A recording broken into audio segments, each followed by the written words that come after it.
Hey guys, welcome to the Bomber's Notebook number 2.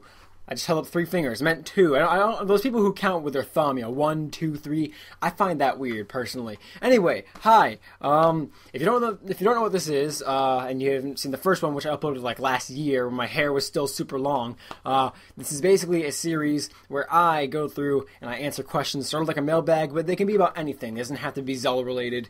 That's why it's called the Bomber's Notebook. Because I don't know if I said this, but hi, I'm the Dongo Bomber. I don't think I said that. So hi, I'm the Dongo Bomber. Anyway, this is going to be all in one take because I forgot to record it yesterday, which was Thursday, and today is Friday, and I have to get it up Friday, so let's jump right into this. I will go ahead and I will look at the questions, and I will answer them. We'll start with the Zelda questions because this is for Wind Waker Month. Happy Wind Waker Month, everybody. I keep forgetting things. I'm all flustered. I just got home from the doctor's office. I got a shot. Let's do this. Okay.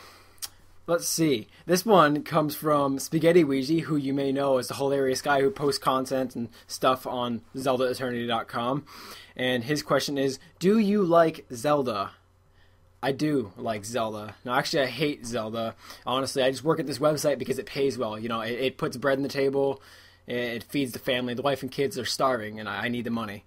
All right, let's see. These next 2 questions come from... I guess we'll call her Scala. I don't know if she wants me using her real name, so I'll just stick with usernames. Alright. What do you think happened to the Gorons after the flood of Hyrule? Well, okay, as we know, Gorons can't survive underwater, so my guess is that they, in reference to Wind Waker, they probably just died off, and that's why you only see like 4 or 5 in the Legends of the Wind Waker. Those are the few who were able to get to higher ground in time and survive. We can imagine the flood, at least where the Gorons live, must have come, pretty quickly for some reason. I mean, I guess they are sort of close in proximity to, Zora's domain, so I mean... I have to look at the map, but my advice from it, this isn't I don't know. Anyway, my opinion is that they probably all just drowned, and that's why there's only a few left in Wind Waker. Okay, also, how is the Forsaken Fortress in any way forsaken? Well, I think Tetra says it in the game. It's a place where like these rival pirates used to be, and now it's just been overrun with moblins and stuff, and of course Ganondorf's there. But before we find that out, I guess the idea is just it's an old pirate fortress, and if you went there, you'd get pirated. I don't know if that means anything. Anyway, all right, this one comes from Anonymous. Ooh, creepy music like in the last episode. Gosh, okay.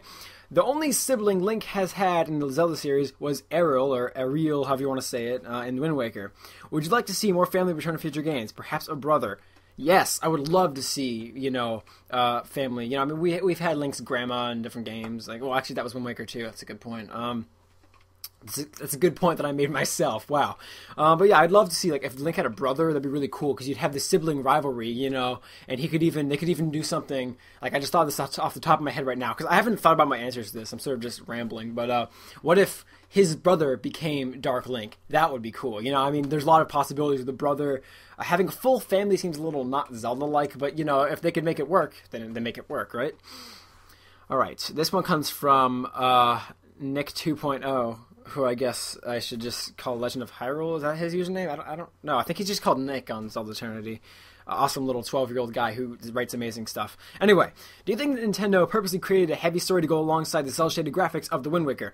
Well, I don't think so. No, I think that what Nintendo says they do, and I'm inclined to believe them on this, is that they come up with the concept for the game first, and then they'll decide what graphic style fits it best. And I think maybe you're right, maybe they created, the cel-shaded graphics, and it's a contrast, but they didn't, I don't think they made the story first, because honestly, the last thing Nintendo cares about, and this is going to sound so sacrilegious being a huge Zelda fan, but they don't care about the story, they don't care about the timeline. I mean, of course there's a degree of caring in there, but what they want to do is they want to make money, honestly, and if the game sells is what's important, not where it fits in the timeline and story. But anyway, that's going off on another branch of this Zelda tree, but yeah, I'd say that I think they probably wanted to create a contrast, so they made the graphics cel-shaded and sort of cartoony for that reason.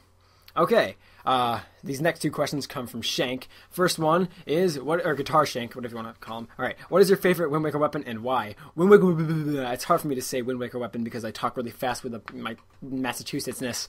Anyway, yeah, I just told you where I lived. Favorite Wind Waker weapon? I really like the Deku Leaf. I think that's pretty cool. I like the bow and arrow. I always like the bow and arrow. It's really nice and smooth compared to the choppiness in, in Majora's Mask and Ocarina of Time. The mirror shield's pretty badass. I love the design of it. So yeah, it doesn't have any of my all-time favorite weapons from the series. I mean, I'd have to give the hookshot to Ocarina of Time since it was the first game to have the hookshot. So, but yeah, it's got a lot of good weapons in it. I think it's a really good selection of items. Okay.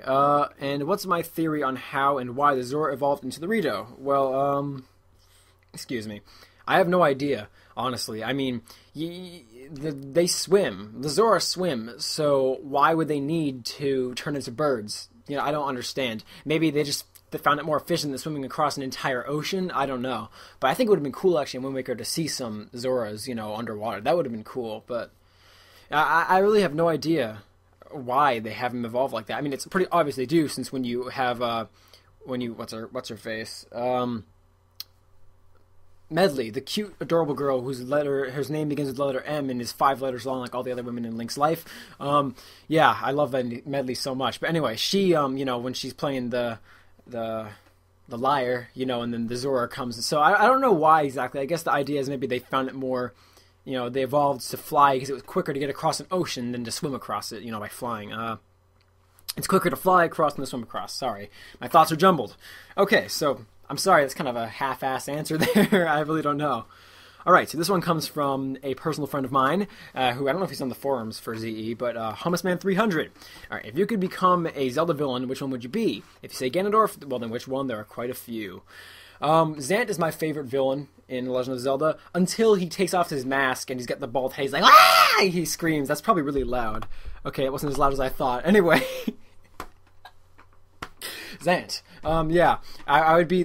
What the hell am I doing? I would be Zant before he turns into a freaky thing, because he was really scary and menacing early on in the game. I'm going to skip the rest of this question. Well, not skip. I'm going to move on to the next one so I don't start laughing some more. Okay, so that clears up all the Zelda ones, I think. Yeah. Let's see. This next set of questions, we have 5, comes from the 8-Bit Moon. First question, will you go out with me? Sure, why not? Okay, how big is my... nose? My nose is, it's, I don't know. It's probably about, like, 1.5 inches long. If you count between the eyes, I broke my nose 2 years ago. It's a nose, Okay, is it an animal? No. If not, is it a mineral? If not, is it a vegetable? No. It's imagination. Think about that. Get it? Because it's imaginary. Anyway, all right. Hey Reagan, do you want to be in the main house or a house of your own? There is a house in New Orleans. Anyway, I'll go in the main house. I don't know what that means, but there you go. Okay, this question comes from Zero. How much wood could a woodchuck chuck if a woodchuck could chuck wood? It could chuck a lot of chuckin' wood. A lot of... I didn't want to swear there, so I said chuckin' instead. It can chuck a lot, man. I've seen some woodchucks in action. They like to chuck. Let me tell you, they chuck. I'm going to stop saying chuck. All right. Okay. So this question comes from our webmaster, Mike. Hello, Michael. My question. Can you tell me how awesome Mike is? No.